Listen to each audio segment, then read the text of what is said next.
নমস্কার বন্ধুরা, কেমন আছেন সবাই? তুলির কথার আরও একটা নতুন ব্লগে আপনাদের সবাইকে স্বাগত জানাই। আজকে বৃহস্পতিবার, এখন বাজছে ওই 7:30টার মতো। প্রতিদিনের মতো আজকে সকালটাও একইভাবে শুরু হয়েছে, তবে কাজ করছি একটু তাড়াতাড়ি। বেটুকে স্কুল থেকে এনে একটু ও বাড়ি যাওয়ার ইচ্ছা আছে সবাই মিলে। আবার নাচে খাটের উপর। চেঞ্জ কর তাড়াতাড়ি ড্রেসটা চেঞ্জ কর।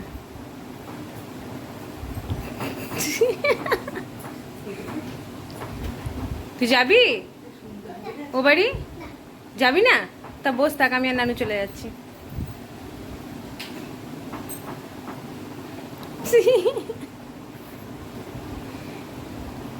ড্রেস পরো, নাও তাড়াতাড়ি করো।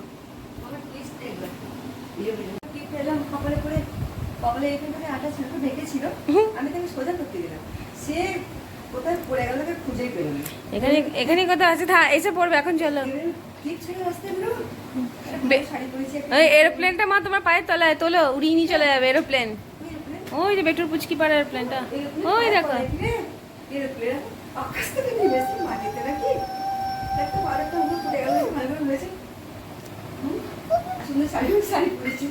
আমি গাড়ি করে যাবো বাড়িতে, ঠিক না? এখন উপরে যাবে না, আমার সোনার চুল দুটো কেড়ে এনে দিয়ে দেখ, এই চুল দুটো পরে যাবো। চুলে কালার নেই, ও থাক, ওই থাক, চলো। এরকম করে একটু বাইরে যা, এগুলো করে তো আমাকে গিয়ে ওর সঙ্গে কথা বলতে হবে। পরিচয়টা করিয়ে আমি ঘুরতে দেবো।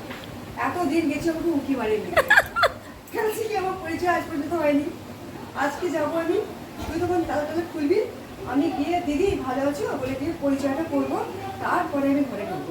কারণ ওই ঘরে ঢুকে গিয়ে দোতলায় উঠে গেলে আর আমার নামা হয় না, আমি আর নামতে পারি না। কি করে নামবো? গিয়ে ঠাকুর পুজো করবো, চা খাবো, মুড়ি খাবো, তারপরে একটু আলিশ আসবে, গিয়ে শুয়ে পড়বো, আর কেউ না। তুমি আমরা বসে গল্পটা করে দেওয়া যাবে। একদম আমি আজকে যাবো, পরিচয়টা করবো, তারপরে ঘর দেবো। যদি বলে দিদি একটু চা খাবো, না গো দিদি চা খাবো না, লক্ষ্মী পুজো আছে এখন, যে শুধু পরিচয়টা করতে এলাম। পরিচয়টা করতে এলাম। আর সেই জন্য আজকে একটু সেগুলো দিয়ে এসছি। টিপটা পরে গেছিলো, মাঝে শুধু চুড়িটাই পাল্টালো বলে না। ও চুড়িটা দেখবে না? কিছু বলবে নাকি? না, দেখতে পাবে না। আমি এমনি করে দাঁড়াবো। দেখতে পাবেন, দেখো দেখা যাচ্ছে না। অথচ স্টাইলিশ লাগছে। হ্যাঁ, কিন্তু সুন্দর লাগছে। ওয়াও, চল তাহলে, ঠিক আছে, চলো রেডি।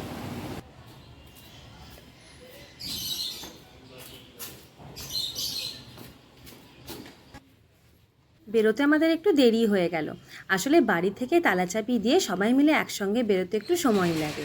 আর মাকে সকাল থেকে আমি বলিই নি যে আমি ভাবছি আজকে সবাই মিলে ও বাড়ি যাব। মা তো এখানে অলরেডি রান্নাবান্না বসিয়ে দিয়েছিল। যাই হোক, তো তারপরে আমরা বেরিয়েই পড়লাম। আর রাস্তাটা আপনাদের আজকে দেখাবো যে আমাদের এদিক থেকে আমাদের নতুন বাড়িটার ভিউটা ঠিক কতটা চেঞ্জ। জায়গাটা কিন্তু খুব একটা দূরে না, একদমই কাছে। এদিকে রাস্তাটা দেখুন, আর ওই দিকটা যখন দেখবেন মনে হবে যেন একদম ট্রান্সফরমেশন হয়েছে। এই যে দেখুন, আমরা চলে এসেছি। ওই দিকের ভিউটাও খুব সুন্দর ছিল, কিন্তু এই দিকটা দেখুন, একদম পুরো চতুর্দিকে সবুজে সবুজ।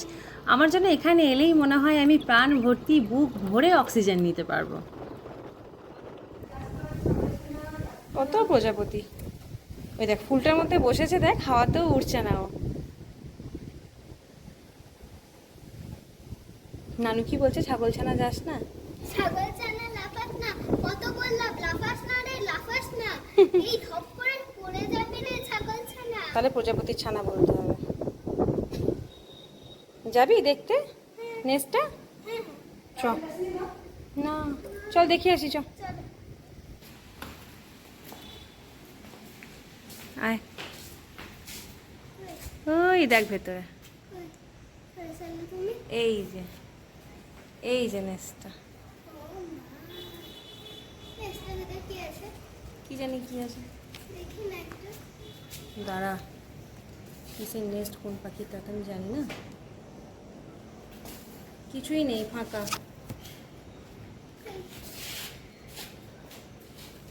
কিছুই নেই, ফাঁকা নেক্সট।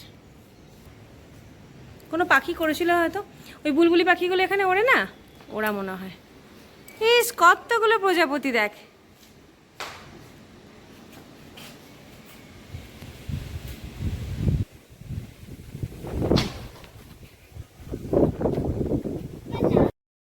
দু চার দিন বাড়িতে না থাকলেই বাড়ি একদম ধুলো ধুলো হয়ে যায়। আর সেই জায়গায় তো আমি ছিলাম না 7-7টা দিন। আগের সপ্তাহে এসেছিলাম বৃহস্পতিবার, আর এই সপ্তাহে এলাম। মাঝখানে এত বৃষ্টি পড়ছিল, আমার আর বেরোতে ভালোই লাগেনি, সেজন্য আসা হয়নি। আর গোটা ঘর বাড়ি পুরো ধুলোয় ভর্তি হয়ে গেছে। যদিও সব বন্ধ ছিল, তা সত্ত্বেও ধুলো তো একটা ঘরে এমনি এমনিই হয়। রান্নার জায়গাটা আগে পরিষ্কার করে নিচ্ছি, বাকি ঘরটা ধীরে সুস্থে পরিষ্কার করব। এখানটা পরিষ্কার না করলে আবার রান্নাটাই বসাতে পারবো না। খুব জোর খিদেও পেয়েছে, মা পুজো করছে বলেই সুবিধা, তা না হলে আরও দেরি হয়ে যেত। আলপনা দিয়েছ?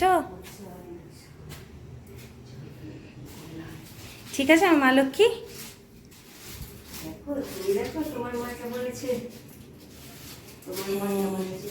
এই যা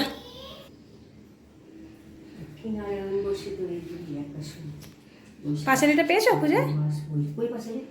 পাঁচালিটা মুড়ে ওই তো ওইখানে ধূপকাঠির নিচটায় আছে। বৈশাখ যে হয় পুজো নিতে এসো মাগো আমার ওয়ালয়, ষষ্ঠী মাসে ষষ্ঠী পূজা প্রতি ঘরে ঘরে, এসো মাগো লক্ষ্মী দেবী পুজোর বাসরে। মায়ের পুজো হয়ে যাওয়ার পর দুজনে মিলে অল্প অল্প করে একটু মুড়ি খেলাম। আর অর্ণা স্কুল থেকে এসে একটুখানি চিড়ে ভাজা খেয়েছিল। মায়ের যে ওখানে রান্না হয়ে গেছিলো, ওখান থেকেই মা অর্ণার জন্য একটু ভাত নিয়ে চলে এসেছিলো। ও এখন ভাত খেয়ে নিয়েছে। আর আমি এখানে আমার আর মায়ের জন্য রান্না বসাচ্ছি। বিশেষ খুব একটা রান্না কিছু করব না, আপাতত প্রেশার কুকারে চাল আর আলু ধুয়ে দিয়ে জল দিয়ে বসিয়ে দেবো। প্রেশার কুকারে ভাতটা বেশ তাড়াতাড়ি হয়ে যায়। ভাতটা হতে হতে রান্না করব। একটু কুমড়ো আর উচ্ছে একসঙ্গে কেটে নিয়েছি, জিরে ফোড়ন দিয়ে একটু মিষ্টি মিষ্টি করে ভাজবো। ওখানে মা যা রান্না করেছিল তার থেকে আর কিছুই নিয়ে আসেনি। মা একবার বললো যে সব খাবারগুলো প্যাক করে নিয়ে যাই, আমি বললাম না, ওখানে রান্না করা হয় না, ওখানে গিয়েই করব। তাই এখানে তবুও মা ওখানে রান্না করেছিল মুসুরির ডাল, একটুখানি পুঁই শাক, কুমড়ো আর কচু দিয়ে, ওইটা নিয়েই এসছে। আমাদের বাড়ি থেকে রান্না করতে করতেও বাইরের ভিউটা কেমন সুন্দর দেখা যায় দেখুন। আকাশ কালো করে মেঘ এসছে আর ঝমঝম করে বৃষ্টি পড়ছে। উচ্ছে দিয়ে কুমড়ো ভাজাটা তো হয়েই গেছে, তুলে নিয়েছি। এবার তৈরি করব পেঁয়াজ পোস্ত। ওই 2-3টে পেঁয়াজ একদম পাতলা পাতলা করে কেটে নিয়েছি। এবার তেলের মধ্যে দিয়ে নাড়াচাড়া করে একটু ভেজে নরম হয়ে গেলেই পোস্তটা দিয়ে দেবো। লবণ ছড়িয়ে ভেজেছি, তাহলে তাড়াতাড়ি নরমটাও হয়ে যাবে। আর পোস্তটা শুকনো লঙ্কা দিয়ে ঝাল ঝাল করে বেটে রেখেছি। এবার পোস্তটা দিয়ে একটু নাড়াচাড়া করে বাটিটা ধুয়ে সামান্য একটু জল দিয়ে একটু নাড়াচাড়া করলেই তৈরি হয়ে যাবে পেঁয়াজ পোস্ত। কুকারের মধ্যে ওদিকে ভাতটা হয়ে গেছে। প্রেশারটা বেরিয়ে যাওয়ার পরে আলুগুলোকে বার করে নিয়েছি, তারপরে আবার ফ্যান ঝরাতে দিয়ে দিয়েছি। কুকারের ভাতেও কিন্তু বেশ সুন্দরভাবে ফ্যান ঝরিয়ে নেওয়া যায়, একদম ঝরঝরেই থাকে। আর করাটাও খুব সহজ। এই যে পেঁয়াজ পোস্ত এখানে প্রায় হয়েই গেল। রান্নাগুলো আমার কমপ্লিট। দেখুন কেমন সুন্দর দেখতে হয়েছে পোস্তটা। আর এখানে এই যে ডাল মা যেটা তৈরি করে নিয়ে এসছে, আর উচ্ছে কুমড়ো ভাজা। আলু সিদ্ধটাকে একটু নুন, তেল আর একটা কাঁচা লঙ্কা দিয়ে একটু ঝাল ঝাল করেই মাখবো। বৃষ্টির শেষে এখন আবার রোদ্দুর উঠেছে, একদম কড়কড়ে রোদ।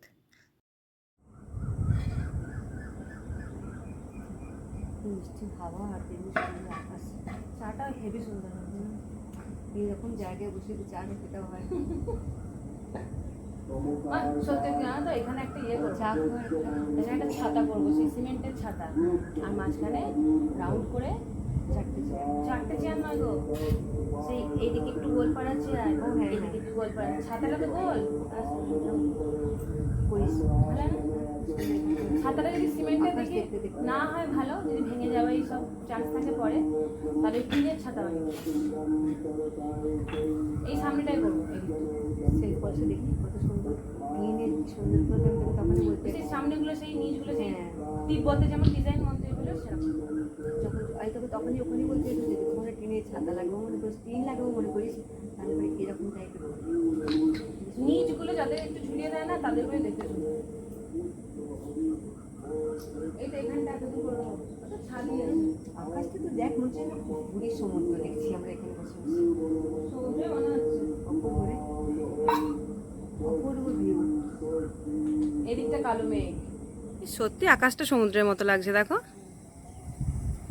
কত কি কালার। চোখের সামনে এতগুলো রং দেখা যাচ্ছে, ক্যামেরাতে কিন্তু অতগুলো আসছে না। রামধনু একদম উপরটা দেখো সবুজ সবুজ, এদিকটা এত সুন্দর, এত কালারফুল, আর এদিকটা দেখো একদম পুরো মেঘলা। এই কালো মা দেখো, কালো মেঘটার মধ্যে সবুজ সবুজ গাছগুলো একদম দারুণ লাগছে। দেখো হেভি লাগছে না? ও মা দেখো, তোমার আমার মুখটা একরকম দেখতে।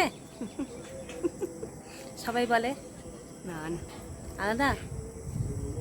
একরকম নয়, গালটা কমে গেলে না, মানে মোটাটা, দেখ সব ফুলগুলো এই তুলিস না, না মোটাটা রোগা হয়ে গেলে না রে, আলাদা, একরকম নয় তো সবাই যে বলে একরকম। সেই তো কেন বলে সেটাই তো বুঝতে পারি না।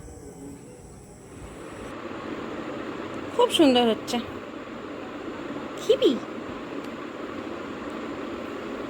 ওই বাড়ি থেকে এসে অর্ণা ড্রয়িং হোমওয়ার্ক করছে। রথযাত্রা উপলক্ষে ড্রয়িংয়ের স্যার পাঠিয়েছেন জগন্নাথ দেবের ছবি, অনেকগুলো পাঠিয়েছেন, তো যে যেরকমটা আঁকতে পারবে তাকে সেরকমটাই আঁকতে বলেছে। তো অর্ণা জগন্নাথ দেবের একটা মুখ আঁকছে। এটা শেষ হোক, লাস্ট অবধি আপনাদের দেখাবো। এই যে আমার বেটুর জগন্নাথ ড্রয়িং কমপ্লিট। খুব সুন্দর হয়েছে মা, খুব ভালো হয়েছে। জয় জগন্নাথ, তুমি বলো। জয় জগন্নাথ। কালকে আমি রথ টানবো। জয় জগন্নাথ বলে আজকের ব্লগটা এখানেই শেষ করছি। সবাই ভালো থাকবেন, সুস্থ থাকবেন, আনন্দে থাকবেন আর রথে খুব খুব খুব এনজয় করবেন। টাটা।